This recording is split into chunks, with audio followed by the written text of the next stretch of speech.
Hello again, ladies and gentlemen, and welcome to the third episode of Not So Hardcore Anime. I'm excited this week because this is an anime I've watched very recently. I was introduced to it and I fell in love with it like that. So the topic is Demon Slayer, and let's just get straight into it. This was another recommendation. Friend of the channel, he recommended it to us, and he said he really enjoyed it. It was one that he heard about and one of his favorites. So when he recommended it, I was like, yeah, sure, I trust him. I trust his words. So I was willing to give it a go, and very, very quickly I got sucked into it. And by the end of the season, this is one of the best anime shows I've ever seen. Hell, it is probably the best I've ever seen. So let's talk about why. So firstly, I got to talk about the characters, because this has one of the best lineups I've ever seen. These characters are so well written to me and have so much about them that you just gotta love. So it's just done that very well. Let's talk about it. Admittedly, I've had to pause for a second to get the names all right. I don't want to fuck it up, but it's likely I will, especially with pronunciation. But starting off, Tanjiro. He is probably the best protagonist I've seen so far. He is a pure soul. He does the right thing because that's just how he's built. And I love that. I love that in a lot of characters, but he seems to be that extremely well-written, pure character. He, despite coming across demons who do horrible things, when they die, and this is one thing the show does very well, it paints them in a sympathetic light, which is very difficult to do when you're looking at a character that eats people. But the show does it well, and then he feels empathy for them despite knowing what they do. That's not easy. Like, truly, that's not a very easy thing for you to do, and yet he does it every time without fail. But the way he does it it's not naive, so to speak. It's not just because he doesn't understand, or because, it's not like it is for other ones where they just want to see the good in everything. He just genuinely is so pure. Like, in one of the episodes, it has, I think in the Mugen Train arc, the movie, in that, one of the demons sees his inner soul and says it is the purest thing. That's awesome to me, because that just shows he truly is pure to the core. So he is the best anime protagonist I have ever come across. And I love the way he's written, and you just can't help but adore him, Now you've got his sister, Nezuko. I really like her character too.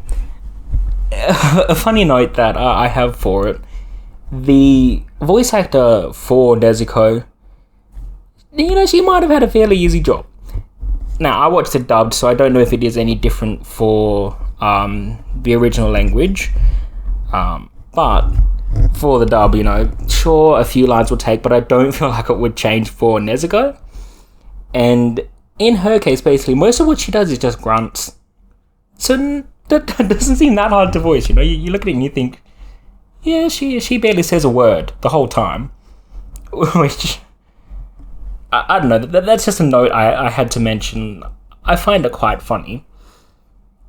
So, and I will have to spoil a little bit to talk about this. So, before I go any further, a little bit of spoiler warning, okay? Now that people who don't want spoilers have clicked off, Nezuko, at the start of it becomes a demon. So, her mental capability isn't entirely human because she's become a demon, and yet she has so much character to her. That I think is quite well done, because it shows, she's still got a tinge of humanity in her. And all demons do. When you become a demon, you don't lose everything. It can be foggy. They'll remember little bits from their previous life, but it's there. It's just buried deep. And for Nezuko, it's quite... like, she is more in touch with it, and she's good to the soul as well. She still has more humanity in her than any other demon, and I like that, because it's subtly done, but over time it shows you she really just wants to help. Now, there's more story significance as to, how they control her, so to speak, so I won't go as heavily into it, but, I just have to say, she is the demon. Like, she is a demon, but one that he vows to protect, that Tanjiro wants to protect, and she wants to protect him. And you still see, even though it's, demon and human, they still have that family bond, I love the way it's written too, because they do care about each other. That touches my heart, I've got a family, I've got siblings, and you always love to see the sibling relationship, This one, there are many words spoken to each other, because Nezuko can't speak. But you look at the past and you see the care for one another. It shows you flashbacks. And even though she doesn't speak, she really does care. She still feels something for him. But it's just slightly different because she's a demon, Anyway, I'm dwelling too long on it, but I cannot stress enough how well I think these characters are written. Zenitsu, he's one of the other main protagonists, and he is irritating, frankly. He is a constant scaredy cat. It's sometimes done comedically, but he got on my nerves after a little bit, to be honest. He's a bit strong, but, and he's got a different side to him. I won't go that heavily into it again. I'm just going to say his character did annoy me a little bit. But Inosuke, he is so weird, and I love him. He's another example of, grisly character. He's definitely very violent, but he's a little softy in art. Someone compliments him and he gets a little sparkle, but he's not going to admit it. That's one of my favourite bits about this show too, seeing his character. He's always trying to be angry, but he's actually a little bit of a softie. That's such an entertaining thing to see, truly. So that those, I had to talk about the main cast. Those are the main characters that you'll see in it, and all of them I think are written really well and have so much more personality than you'd expect. They're drawn figures, they are just drawings, but there is so much character breathed into them, and I love the way that's written. Now, the show itself, the premise is... It's something you've seen similar things done before, Similar, but there's nothing quite like it. And the story, it's fairly dark. When you really think about it, there is a lot of darkness to this story, but it sheds so much light too, There's people who want to do good. And your main character, he just wants to make a difference in the world. And despite seeing all this darkness, he's still the same character. And watching him develop, watching him perfect his skills, watching how far he'll go to protect his sister, I love that. And it's so well done. Again, it's so difficult to find the perfect words for this, but this is definitely the best anime I've ever seen. And even though it's dark, it's got so much good to it, and that's that's just the easiest way to explain it. You know, it's bloody, there's demons everywhere, there's a lot of evil characters, but then it pulls a double whammy on you. You know, it screws with you because it's like this character, he just ate 6 humans, you know, and then you're not supposed to like him, but he has a tragic backstory, so now you kind of have to feel bad for him, and you do, because it shows them before that, you know, what turned them into the demon, and as they're dying, they remember the human part of themselves, and multiple times you think to yourself, how the hell did they make me feel bad for this character? And yet they keep bloody well doing it. I don't understand it. I do not understand how they do it, but they do it every single goddamn time. Combat for this story as well. That's another thing which is done quite well to me. There are a lot of special effects to it. And this is one of the reasons I watched it dubbed instead of subbed. Because if you watch it with subtitles instead, you spend the whole episode reading. And there are a lot of people out there, we call it gatekeeping. They say, oh, if you watch it dubbed, you're not a real anime watcher. How about fuck off? I hate to be that guy, but come on. You can still enjoy it. You know, it's still the same show at heart. The same story. Same characters. The wording's just different. And so I watch it dubbed because then I get to experience the visuals. You know? And that's what this anime does so well. This series, Demon Slayer, is beautiful for its special effects. You know, there's fast-paced combat.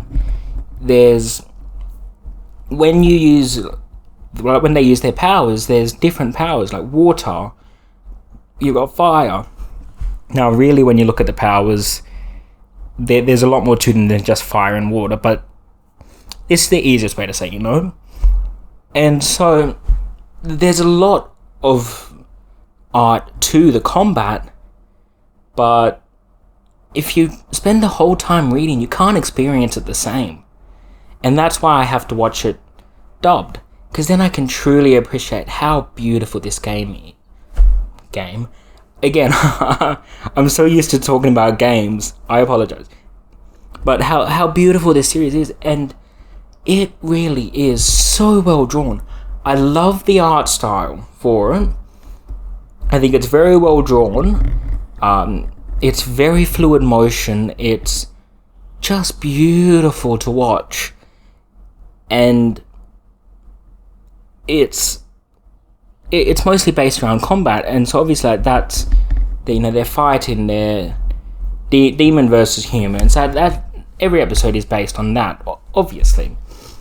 And it has so much that it can do visually, but also story-wise, you know.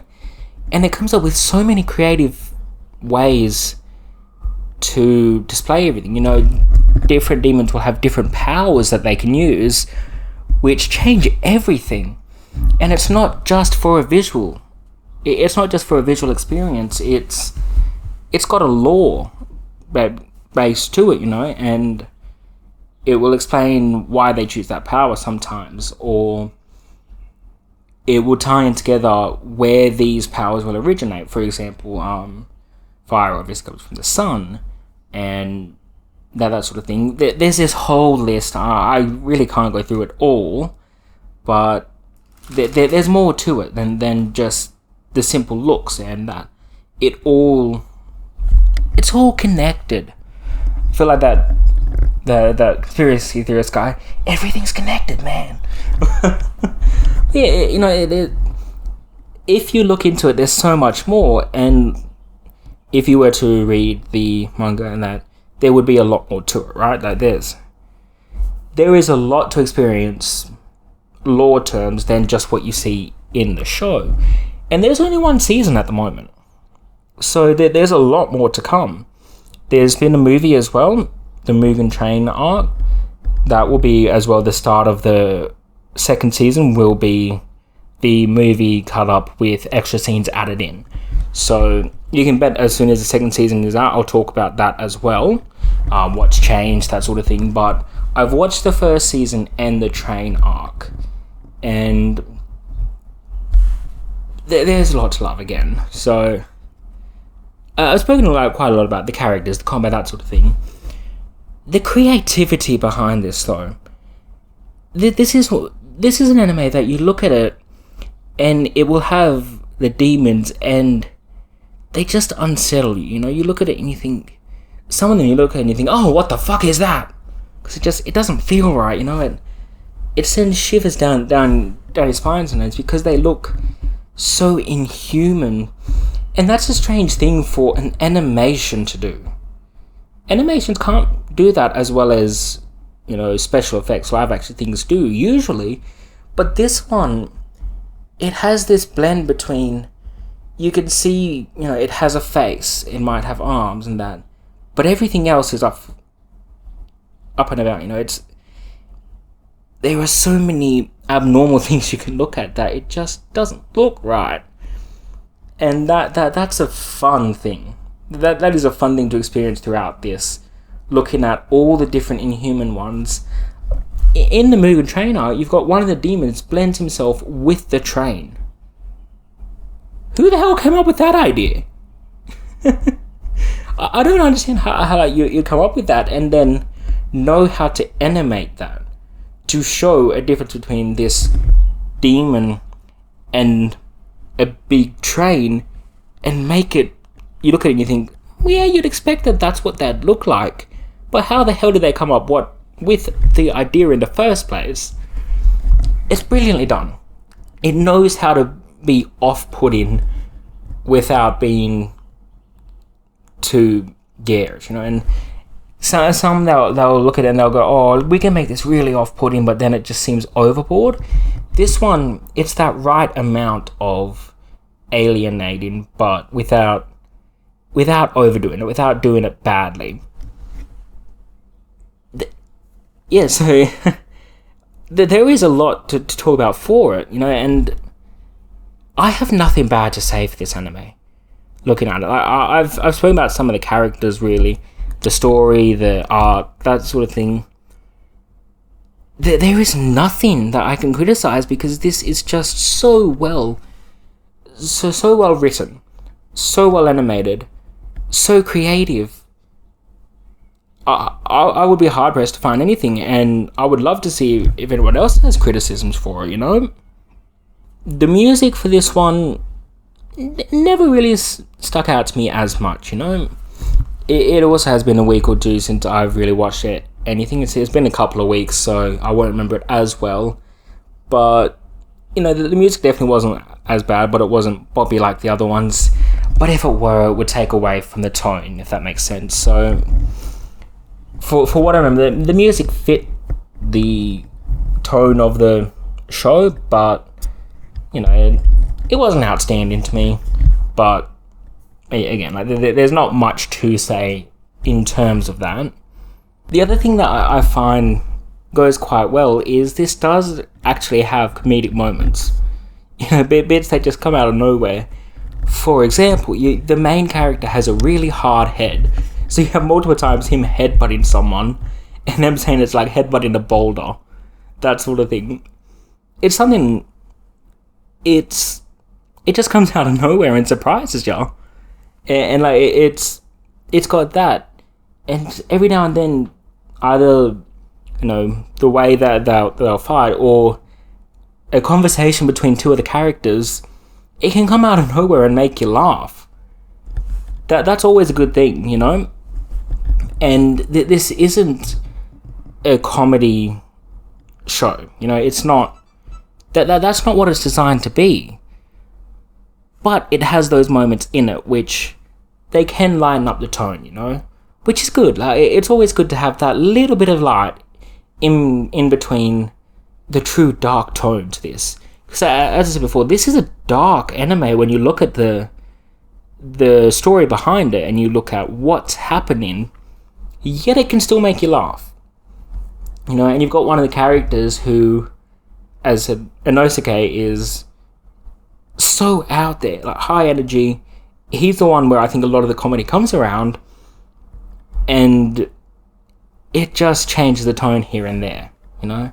This show, it can creep you out, it can make you laugh, and it can really tug at your heartstrings, you know? And that's the other thing I think it does well, is it brings about emotion, you know? Now, see, I've never really been the type to cry at movies, that sort of thing, but I feel it in my heart, you know? It's one of those cases, the tears don't flow, but your heart hurts.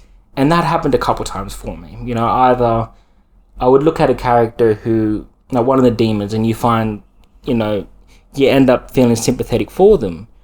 Well, one or two of the demons in it don't even really want to do what they're doing, but they have to, otherwise they're going to die, that sort of thing. And you feel so bad for them. And then there are other cases where, as I said, it just gets to your heart, man.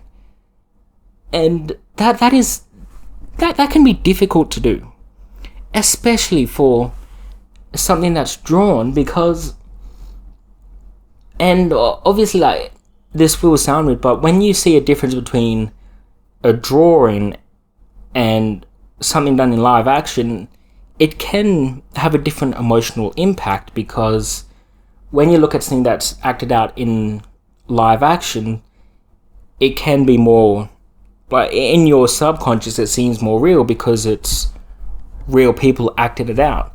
But does that make sense? So you can have that divide, but this is one of the best emotion invoking materials I've ever seen, live action or not. You know, it just does that well. That's the sort of thing that this does best, is it gets real life reactions. As I said, I had times where I had shivers up my spine from something that looked bad. I had some good solid laughs, and I had my heart break in half once or twice. So this is a masterpiece, man. Like, truly, this was so well done through and through. I cannot say that enough. But I think I said just about everything there is to say so far. Truly, like, there's a lot that you want to say about it, but sometimes you start repeating yourself because you just can't stress it enough, you know?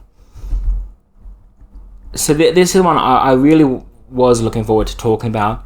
I wish I had someone here to talk about it. Blaze from the other channel, he's the one who recommended this. I wish I had him on, but it wasn't to be. But he was one that recommended this, and I hope you're listening. Thank you for the recommendation, Blaze. This was just beautiful, and you can bet I'll be talking about season 2 as soon as I can. Thank you for joining me, and I think that's the end of today's episode. This is my number one most recommended anime I will ever talk about it, I think, just because it left such an impact on me. It will be damn near impossible for this to be beaten out, for another anime series to take its place. You know, it has about the same chance as an ant climbing Mount Everest. It's gonna be very difficult. So, this will be goated for all time. Thank you for joining, and I will see you next week.